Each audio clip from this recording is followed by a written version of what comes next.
Bienvenue dans mon podcast Nos émotions, nos pensées et si la véritable évolution était émotionnelle. Une émotion en soi, ça ne pense pas, mais une émotion, ça influence quand même pas mal les pensées. Dans les différents épisodes de ce podcast, je vous invite à comprendre comment nos émotions vont diriger nos pensées, nos décisions et même notre vie tout entière. Et si la véritable évolution était émotionnelle et nous ouvrait la voie du courage, de la persévérance, de la tranquillité, de la joie et de la paix, pour enfin devenir l'être que nous sommes au plus profond de nous. Je vous propose ici une exploration inédite de nos mécanismes émotionnels pour une meilleure compréhension de nous-mêmes. Je me présente. Les émotions, c'est mon métier. Je suis accompagnatrice en évolution émotionnelle, c'est-à-dire que j'accompagne les personnes à prendre conscience de leurs émotions et à les rééquilibrer.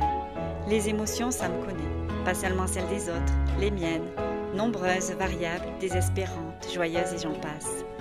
Dans ce podcast, j'aborde des sujets très communs, très terre-à-terre. Alors restez bien ancrés pour vous connecter à mon fil.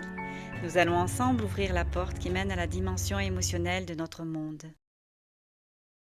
Dans ce premier épisode intitulé « Ça va et toi ?», je vous propose une explication simple de la manière dont se construisent nos émotions, puis nous essaierons de comprendre d'où viennent nos différences émotionnelles et ce que nos émotions induisent dans nos échanges avec les autres. Et enfin, nous commencerons à évaluer l'impact de ces émotions sur notre vie. Alors, ça va et toi ? Voici comment nous entamons les relations avec les autres la plupart du temps. Selon une convention bien établie, c'est la norme, c'est poli. Et puis d'une part, on n'a pas forcément envie de dire que cela ne va pas. Et d'autre part, on n'a pas non plus envie d'entendre l'autre se mettre à se lamenter sur ce qui pourrait ne pas aller dans sa vie. Qu'il ou elle a mal dormi, mal aux dents, mal au dos, mal mangé, mal digéré. Sauf, bien sûr, si ça peut nous rassurer de ne pas être seul à nous sentir bof. Mais qu'est-ce qui fait que l'on répond oui ou non à cette question, cet état émotionnel ? Mais de quoi s'agit-il ? Il est la somme des émotions que nous ressentons dans l'instant présent, qu'elles soient dans leur force ou dans leur faiblesse. Par faiblesse, j'entends l'absence ou le manque. Par exemple, le manque de courage, le manque d'amour, de patience, de persévérance. Car pour comprendre ce qu'est une émotion, il faut la considérer sous l'angle de ses opposés. Par exemple, la peur et le courage. Le courage, c'est l'émotion dans sa force. Et la peur, l'émotion dans sa faiblesse. Car si je voulais ne plus avoir peur, c'est de courage dont j'aurais besoin. Et de la même manière, si je manque de courage, je ressentirai de la peur. Nous pouvons aussi prendre comme exemple la patience et l'impatience, l'amour et la haine, la persévérance et le découragement. Nous pouvons voir les opposés facilement, et entre ces opposés, il y a comme une longue ligne graduée qui forme toutes les variables de l'émotion. Et selon là où nos émotions en sont, leur influence sur notre vie va être très différente. Nous pouvons facilement comprendre que le courage, l'amour ou la patience vont nous amener à agir positivement dans notre vie. Si nous ressentons de la peur, de la haine ou de l'impatience, leur influence sur notre vie risque d'être négative. Mais alors pourquoi vivons-nous l'une ou l'autre de ces émotions ? D'où cela nous vient-il ? L'état émotionnel que nous vivons actuellement nous a été enseigné par l'école de la vie, car une émotion est une capacité. Tout comme nous pouvons avoir la capacité de parler plusieurs langues, de savoir cuisiner, nager, dessiner, calculer. En plus de la personne que nous sommes à la naissance, selon nos habiletés de départ, nous apprenons à ressentir les émotions. Et selon aussi les savoirs qui nous ont été transmis ou pas, parfois nous ne savons pas aimer, persévérer, espérer. Nous ne savons pas patienter, tolérer ou être courageux. Nous apprenons les émotions selon l'un des processus les plus complexes de notre développement, tellement il est multifactoriel. Et nous apprenons tout ce qui se présente tout au long de notre vécu, de manière très aléatoire. Si nous sommes chanceux, nous apprenons l'amour, le courage, l'espoir, la motivation. Les émotions sont les oubliés de la science actuelle, et surtout des apprentissages. C'est comme si les êtres humains jouaient un jeu de hasard avec leur vie, laissant le soin aux événements successifs de construire leur état émotionnel et laissant ensuite cette construction les manipuler, comme une main invisible qui tiendrait toutes les ficelles d'une marionnette. Cette marionnette est en nous. En entendant cela, si nous y réfléchissons un peu, ça a du vrai, nous acquiesçons, mais uniquement pour les autres, car nous, de notre côté, nous ne sommes pas une marionnette.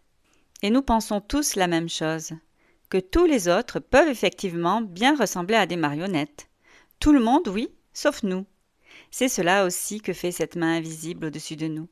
Elle nous empêche d'y voir clair, car y voir clair, ce serait vouloir se débarrasser d'elle. Et pourquoi ne voulons-nous pas nous en débarrasser alors ? Eh bien parce que ces émotions forment nos certitudes, nos croyances, notre système de pensée, et aussi un certain équilibre en nous, comme une habitude depuis bien longtemps ancrée. Sortir de nos habitudes, modifier cet équilibre, affronter l'incertitude, nous défaire de nos croyances, quel choc ce serait pour nous. Si nous passons notre temps avec un boulet dans les bras et que l'on nous demandait de le laisser tomber à nos pieds, il y a fort à parier que nous tomberions en arrière, perdant notre équilibre, et peut-être nous blessant sous le choc. Eh bien, les émotions, c'est un peu ça. Notre monde pourrait s'effondrer d'un coup, nous emportant au passage. Il ne s'agit donc pas de nous débarrasser trop vite de nos ficelles, mais bien d'évoluer en douceur, à notre rythme. Admettons que nous acceptons l'idée que nous sommes sans doute un peu nous-mêmes une marionnette. Alors nous pouvons commencer à appréhender l'impact de notre état émotionnel sur notre vie, et peut-être même vivre le début d'une transformation. Car si nous comprenions ce que les émotions font pour nous, nous passerions bien plus de temps à nous en occuper. Il faut bien avoir à l'esprit que les émotions que nous vivons ne sont jamais un choix. C'est le plus important à retenir. Et si nous vivons une émotion dans sa faiblesse, par exemple la haine, la peur ou la culpabilité, cela ne fait pas de nous des êtres faibles, car une émotion n'est pas ce qui nous définit. Au contraire, ce sont les émotions dans leur faiblesse qui nous empêchent d'être qui nous sommes réellement. La haine, la peur, la paresse, la culpabilité, la tristesse déforment notre apparence réelle, à nos yeux et aux yeux des autres, tandis que les émotions dans leur force font surgir la personne que nous avons au plus profond de nous. La joie, la paix, le courage, l'amour nous permettent d'être en parfait accord avec nous-mêmes. Et au fond de nous réside tout le potentiel de force de nos émotions. C'est juste qu'ils ne s'expriment pas, car en ce moment, nous ne savons pas comment faire cela. Cette capacité est bloquée à cause d'un apprentissage défaillant. C'est aussi simple que cela, et en même temps terriblement complexe pour nous qui vivons dans un monde où l'importance des émotions est ignorée, et où les émotions sont occultées la plupart du temps. Étant donné que l'apprentissage des émotions n'a pas de cahier des charges et ne dispose pas d'un manuel bien ordonné où figurent des chapitres bien clairs, notre évolution émotionnelle est différente pour chacune d'entre nous. Elle nous est propre, personnelle, infiniment diverse. Il n'y a pas d'ordre établi. On peut parler d'individualité émotionnelle, car les émotions qui nous animent, qu'elles soient apparentes ou pas, dans leur force ou dans leur faiblesse, forment une composition unique autour de nous et en nous. Cependant, nous avons tous en nous toutes les émotions qu'un être humain peut ressentir. Mais la différence réside dans les nuances de celles-ci, et elles peuvent être très importantes. Ce qui rend notre individualité émotionnelle encore plus complexe à appréhender, surtout lorsque l'on n'avait pas conscience de son existence, c'est que selon les personnes avec lesquelles nous nous trouvons et les situations dans lesquelles nous sommes, nos émotions changent et peuvent passer d'un opposé à l'autre, de la force à la faiblesse ou inversement. Elles changent également selon les jours, même d'une minute à l'autre, par l'influence d'un événement extérieur, et parfois apparemment sans événement aucun. Nous pourrions parler de plasticité émotionnelle.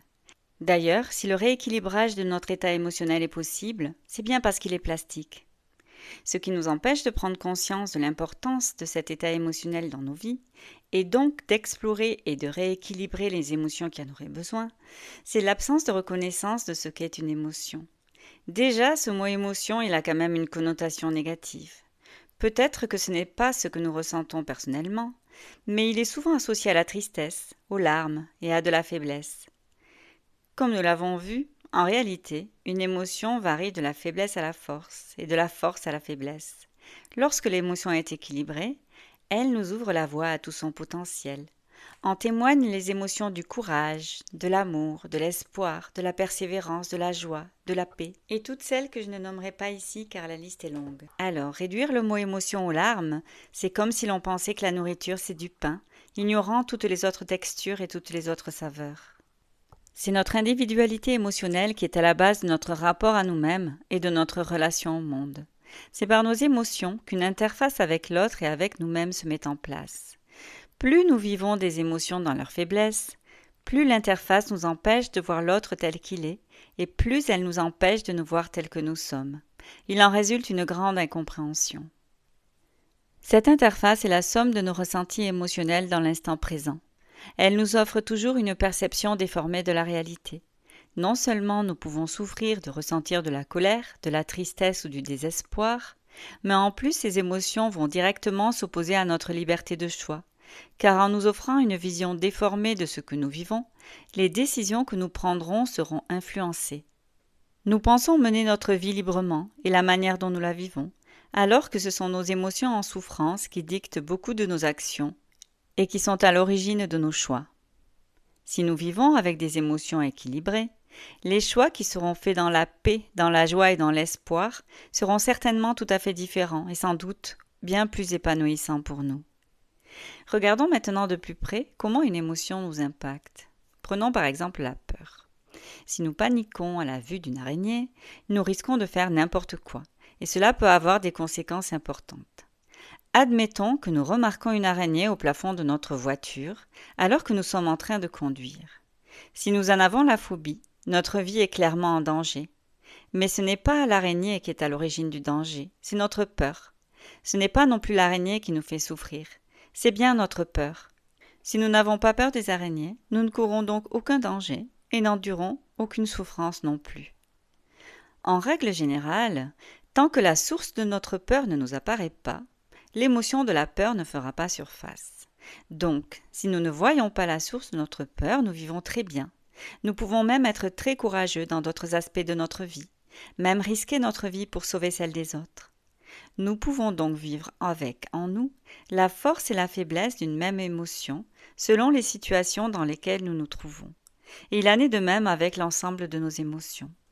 Comprendre l'impact de l'émotion de la peur dans cet exemple est relativement facile. Mais si nous regardons les autres émotions, cela peut sembler un petit peu plus complexe à comprendre. Nous pouvons nous sentir en colère ou tristes à cause de l'injustice dans le monde, d'autres fois parce que l'on ne nous écoute pas, ou parce que nous n'arrivons pas à prendre notre place, parce que l'on ne nous obéit pas, parce que nous nous retrouvons seuls, délaissés par tous, parce que nous nous sentons mal jugés par les autres. Et à l'inverse, d'où vient notre satisfaction? Parce que justice est faite, du fait que les autres nous écoutent, parce que nous avons pu prendre notre place, parce que l'on nous a obéi, parce que nous sommes entourés, parce que les autres nous jugent positivement. Nous pourrions dire que l'autre fait vraiment la pluie et le beau temps, que nous sommes très dépendants de ce que l'autre fait ou ne fait pas, de ce que l'autre dit ou ne dit pas. Et là nous pensons, mais c'est normal, à moins de vivre comme un ou une ermite, il est difficile de ne pas être impacté par l'autre. Nous trouvons cela normal, alors que les choses pourraient être très différentes. Mais nous restons à la merci de nos émotions dans leur faiblesse, qui ne supportent pas de ne pas être prises en compte par l'autre. Pour aller explorer un peu mieux les ficelles qui animent nos mouvements, nous allons prendre un exemple précis. Nous voyons que l'autre ne se sent pas bien, et à la question « Ça va et toi ?», il ou elle nous répond que non, cela ne va pas. Selon là où nous en sommes émotionnellement, nous allons lui faire des propositions, ou pas. Admettons que nous ayons envie d'aider cette personne. En général, ce sera fait sous forme d'encouragement et de conseils. Nous donnerons nos idées pour que la personne puisse changer ce qui ne va pas dans sa vie et aller mieux. Une fois les conseils donnés, le temps passe et nous remarquons qu'ils ne sont pas du tout suivis, que l'autre continue à aller mal et que notre intervention n'y a rien changé, nous apportant de l'insatisfaction. Selon notre individualité émotionnelle, nous allons ressentir cette insatisfaction de manière différente. Nous allons peut-être ressentir de la culpabilité, si nous sentons que nous n'avons pas réussi à aider la personne, ou bien de l'intolérance, si nous trouvons que la personne ne fait rien pour améliorer sa situation, ou bien de l'impatience, car nous trouvons que la personne réagit trop lentement pour aller mieux, ou bien vivre ces trois émotions à la fois. Le résultat peut être que nous sommes énervés, contre nous ou contre l'autre, ou les deux. Suivant notre individualité émotionnelle, cela peut aller plus ou moins loin. Notre insatisfaction va nourrir des pensées qui vont être concentrées sur ce moment où nous n'avons pas réussi à avoir un impact positif sur l'état émotionnel de l'autre. Ces pensées poursuivront leur folle équipée dans nos esprits, occupant bien souvent le devant de la scène. Nous serons moins présents, présentes, à nous et à ce qui nous entoure. Ces pensées sont directement alimentées par nos émotions dans leur faiblesse. Ici, la culpabilité, l'intolérance ou l'impatience. Ce ne sont pas nos pensées qui vont nous faire souffrir, mais les émotions à l'origine de nos pensées. Et nous verrons la source de notre souffrance en l'autre, qui n'a pas voulu ou pu améliorer sa propre situation, alors qu'en réalité, c'est de notre état émotionnel dont nous souffrons. Maintenant, si quelqu'un nous demande si ça va, nous répondrons que non. Mais si l'autre revient à la raison et écoute enfin nos conseils, notre satisfaction ne viendra peut-être pas uniquement du fait que cette personne va mieux, mais aussi du fait que nous arrêterons de souffrir et que nous nous sentirons responsables de son amélioration, que nous serons soulagés de la voir enfin aller sur le droit chemin qui lui a été indiqué par nous-mêmes, ou de voir que les choses changent rapidement et que la personne arrête de perdre du temps. Nous ne ressentirons plus ni culpabilité, ni intolérance, ni impatience. Si la personne n'écoute pas ce que nous lui disons et qu'elle ne va jamais mieux, notre culpabilité, notre intolérance ou notre impatience risquent de continuer à nous faire souffrir. Et pour ne plus souffrir, nous voudrons peut-être nous débarrasser de la source de ces émotions, c'est-à-dire ne plus voir la personne qui ne suit pas nos conseils. Nous en serons certainement très soulagés. Mais ce qui va se produire par la suite, c'est que si une nouvelle fois nous nous retrouvons dans une situation semblable, nous souffrirons à nouveau. Ce que nous vivrons est tout à fait normal, car ces émotions étaient sous la surface pendant tout le temps où personne n'était venu les réactiver. Car en réalité, une émotion est soit sur le devant de la scène, soit à l'arrière-plan, dans les coulisses, attendant son tour d'incarner son rôle. Lorsque l'autre la réactivera, elle entrera à nouveau en scène. Dans bien des situations, nous ne souffrons pas directement de l'autre, mais de nos émotions dans leur faiblesse, que l'autre aura fait ressurgir par son comportement ou ses paroles. Ce qui se passe lorsque nous interagissons avec l'autre, c'est que nous confrontons notre individualité émotionnelle à la sienne. Tout cela est bien sûr invisible. Et dans les groupes que nous formons, que ce soit notre couple, notre famille, nos amis, nos collègues et ainsi de suite, selon là où nous en sommes à l'instant présent, nous allons avoir des réactions émotionnelles aux agissements et aux paroles des autres, et eux également à ce que nous faisons, ne faisons pas, ce que nous disons ou ne disons pas. Vont se produire des réactions imprévisibles et des incompréhensions aux conséquences parfois importantes pour nos liens. Si nous n'arrivons pas à nous ajuster émotionnellement, nous pouvons aboutir à des cassures sans que personne n'ait pu les empêcher. Même s'il nous arrive de nous voir dans l'autre, nous sommes un être unique et de manière multidimensionnelle, c'est-à-dire physiquement, neurologiquement, culturellement, géographiquement, religieusement, familialement et aussi émotionnellement. Nous vivons une infinie variété de différences avec l'autre, ce qui fait que lorsque nous disons à l'autre « si j'étais toi, voici ce que je ferais », nous allons imaginer quelque chose pour l'autre depuis notre point de vue émotionnel. Et lorsque nous regardons l'autre au travers de ce filtre émotionnel, nous sommes en train de comparer l'autre, nous le jaugeons par rapport à nous, par rapport à d'autres, alors que comparer deux êtres humains est impossible. Car selon le principe de l'individualité, chaque être étant unique par sa multidimension, toute comparaison est illusoire. De quelle base partirions-nous? Quels seraient les critères retenus? Et qu'en est-il de la temporalité et de l'évolution des personnes au fil du temps? Cela semble impossible, et pourtant nous faisons cela tout le temps, consciemment ou inconsciemment, nous nous comparons. Et selon l'infinie variabilité, l'infinie différence des êtres humains, une situation qui nous semble être la même ne l'est jamais vraiment. Nous n'en sommes jamais au même point. Parfois il y a des synchronicités entre nous, mais elles sont éphémères. Nos états émotionnels s'entrecroisent mais ne se fondent pas, car nous sommes uniques. Et lorsque nous conseillons l'autre, nous sommes peut-être en train de le ou de la façonner à notre image, ou selon l'image que nous pensons qui est correcte pour la personne, sans prendre en compte sa dimension individuelle. Lorsque l'autre est dans un moment de doute et hésite à faire un choix de vie, la tentation est grande de le ou de la conseiller. Mais nous ne savons pas si nous allons véritablement l'aider avec la solution que nous allons lui proposer. Selon les émotions que nous vivons, nous allons donner à l'autre des conseils différents. Et la meilleure manière d'aider l'autre dans ces moments, c'est de l'accompagner tout au long de son processus de recherche de certitude, car c'est ce sentiment qui l'amènera à trouver la meilleure idée qui soit, c'est-à-dire la sienne. Cette émotion de certitude est très importante, car c'est elle qui ouvre la voie à la persévérance et donc au succès. Bien sûr, cela va nécessiter de la patience de notre part, car le rythme de l'autre n'est peut-être pas aussi rapide que celui souhaité. Cela nécessitera de la tolérance, certainement, car l'idée ne nous plaira peut-être pas. De la confiance en la vie pour l'autre, car il faudra lâcher beaucoup d'inquiétudes pour le ou la laisser faire. Mais si nous comprenons que nous ne pouvons pas nous mettre à la place de l'autre, que nous ne pouvons pas penser pour l'autre et que ce n'est pas notre rôle, nous lui laissons ainsi la pleine responsabilité de sa vie. Et ayant confiance en lui, en elle, nous serons peut-être libérés de l'impact de ce que vit l'autre. Nous ne souffrirons plus de peur, d'inquiétude, d'angoisse, d'intolérance, d'agacement. Nous ne passerons plus tout notre temps à penser à ce que l'autre devrait faire, car tout ce temps que nous passons à vouloir aider l'autre, nous ne le passons pas à nous occuper de nous. Oui, laissons donc les autres un peu de côté et revenons à nous. Et si notre bonheur ne dépendait pas des autres, mais de nous? Peut-être avons-nous la capacité de devenir émotionnellement indépendants, de nous rapprocher de notre sagesse intérieure pour ne plus subir nos émotions dans leur faiblesse, ces émotions qui font irruption dans notre vie selon les situations que nous vivons. Peut-être que nous pourrions évoluer, prendre de la hauteur par rapport à nous, manifester un équilibre et le vivre pleinement.